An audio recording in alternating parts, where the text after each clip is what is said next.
বাচ্চাদের step by step drawing কিভাবে শেখাবেন confuse আছেন? তাহলে এই ভিডিওটা আপনার জন্য। এর আগের ক্লাসে আমরা স্ট্যান্ডিং স্লিপিং লাইন দিয়ে অবজেক্ট বানিয়েছিলাম। এই ভিডিওতে আমরা স্ট্যান্ডিং স্লিপিং লাইন দিয়ে বাড়ির ভেতরের দৃশ্য বানাবো। চলো চলো দেরি না করে শুরু করি। এখন আমি পেজের একদম মাঝখানে একটা বেড বানাবো, বাড়ির বিছানা।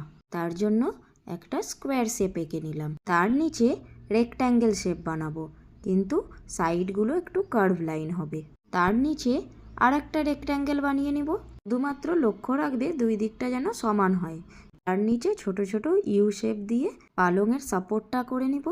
এখন বেডের মধ্যে বালিশ রাখা আছে, একটা ছোট বালিশ একটা বড় বালিশ, এটাও স্কোয়ার শেপ দিয়ে করলাম, একটু কার্ভ করেছি। এখন পালঙের চারিপাশে হালকা ডিজাইন করছি, তার জন্য কার্ভ লাইন দিয়ে ডিজাইনটা করছি।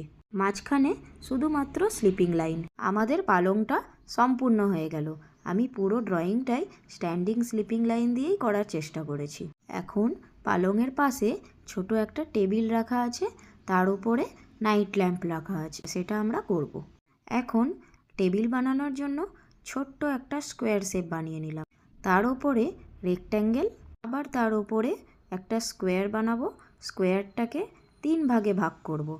এটা হলো নাইট ল্যাম্পের নিচের পার্টটা। খুব সোজাভাবে একটা স্কোয়ার শেপ দিয়ে আমরা নাইট ল্যাম্প বানিয়ে ফেললাম।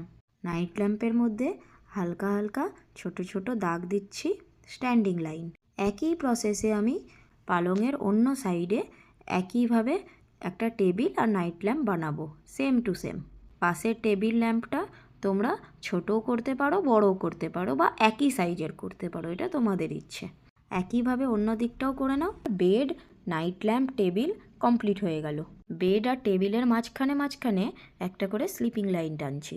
স্লিপিং লাইন থেকে পেজের কর্নার অবধি স্ল্যান্টিং লাইন টানলাম। এটা হয়ে গেল ফ্লোরটা। এমভাবে উপরের সিলিংটাও করব, স্ল্যান্টিং লাইন দুই দিকে আর মাঝখানে একটা স্লিপিং লাইন। এটা হয়ে গেল সিলিং। এখন আমরা ওপরের সিলিং আর নিচের ফ্লোরটাকে একটা স্ট্যান্ডিং লাইন দিয়ে জয়েন্ট করব। এগুলো কর্নার হয়ে গেল বাড়ির। আমরা পুরো একটা রুমই বানাচ্ছি, রুমের মধ্যে কি কি আছে সেটা আঁকছি, শুধুমাত্র স্ট্যান্ডিং স্লিপিং লাইনকে ইউজ করে। খুব কম আমরা slanting line, curve line use করেছি। যে জায়গায় একদম পসিবল না সেই জায়গাগুলোতে ইউজ করেছি। বাড়ির দুই পাশে যে জায়গাগুলো আছে এটা হয়ে গেল পর্দা। পর্দা বানানোর জন্য হালকা হালকা দাগ দিচ্ছি, দাগের জন্য দেখে মনে হবে পর্দা। এখন আমি স্ট্যান্ডিং লাইন আর রেক্ট্যাঙ্গেল দিয়ে লাইট বানাচ্ছি, দুই দিকে দুটো লাইট ঝুলছে। হাফ স্কোয়ার দিয়ে বাল্বটা বানালাম। একইভাবে অন্য দিকটাও করছি। নিচের ফ্লোরের জন্য স্ল্যান্টিং লাইন ইউজ করলাম। নিচের ফ্লোরে একটা ম্যাট রাখা আছে, তার জন্য দুই পাশে দুটো স্ল্যান্টিং লাইন, মাঝখানে একটা স্লিপিং লাইন। লাইনগুলোকে ডবল করব, তার মাঝখানে হালকা হালকা ডিজাইন দিব যাতে এটা ম্যাট মনে হয়। বন্ধুরা, আমাদের ইন্টেরিয়ার ডিজাইনটা সম্পূর্ণ হয়ে গেছে।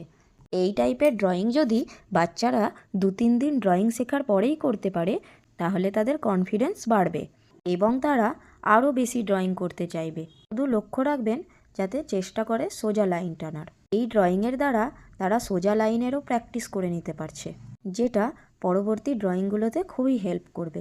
সোজা পদ্ধতিতে ড্রয়িং শিখতে তোমাদের কেমন লাগছে কমেন্টে জানায়ও কিন্তু। আবার দেখা হবে নেক্সট ভিডিওতে। সুস্থ থেকো, ভালো থেকো।